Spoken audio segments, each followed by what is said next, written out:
The other numbered spotted regions on the visible disk were either mostly stable or in gradual decay.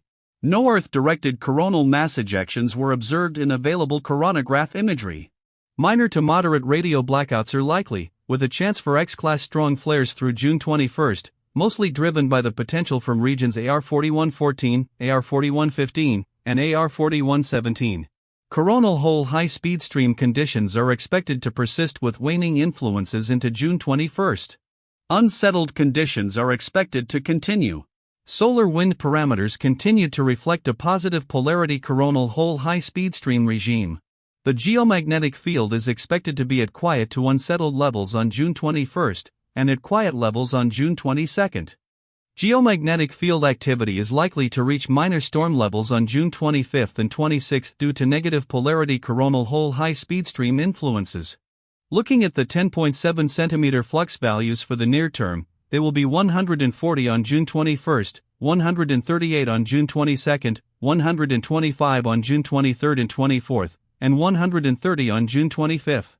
Solar activity is still at the peak of its 11-year cycle, even though it reached its maximum last summer.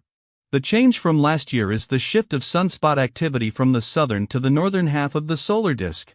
The appearance of new sunspot activity in the southeast in recent days, close to the solar equator, came as a slight surprise.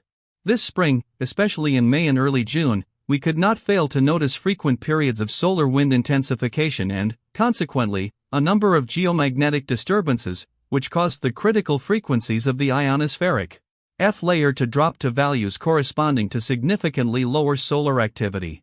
In recent days, there has been only a slight improvement.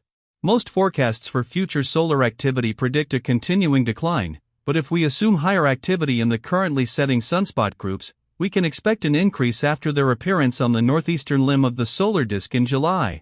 Overall, calmer conditions can be expected during the coming summer, although shortwave propagation conditions will continue to be slightly worse than would correspond to the level of solar activity.